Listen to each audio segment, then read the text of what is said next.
पेश है हिंदी जबान में अपडेट। मोदी शासन भारत के संबंध में अपने झूठे पक्ष को विकसित करने के लिए सत्य तथा यथार्थताओं को तोड़ मरोड़ रहा है। मोदी विश्व को यह विश्वास दिलाकर कि भारत द्वारा अवैध रूप से अधिकृत जम्मू कश्मीर में सब कुछ सामान्य है, विश्व को छलने का प्रयत्न कर रहा है। भारत द्वारा अवैध रूप से अधिकृत जम्मू कश्मीर में तथाकथित नॉर्मलिसी के झूठे दावों को आगे बढ़ाने के लिए निरंतर झूठे प्रचार कर रहा है। भारत द्वारा अवैध रूप से अधिकृत जम्मू कश्मीर में भारत के नॉर्मलिसी के दावों का प्रतिदिन की हत्याओं तथा गिरफ्तारियों से भंडाफोड़ हो रहा है। निरंतर की जा रही नजरबंदियां, यहाँ तक के पत्रकारों पर काले कानून भारत के नॉर्मलिसी के दावों का पर्दाफाश करते हैं।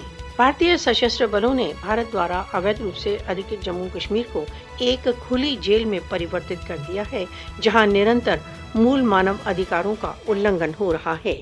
भारत ने कश्मीर को संसार के सबसे अधिक सैन्यीकृत क्षेत्र में बदल दिया है।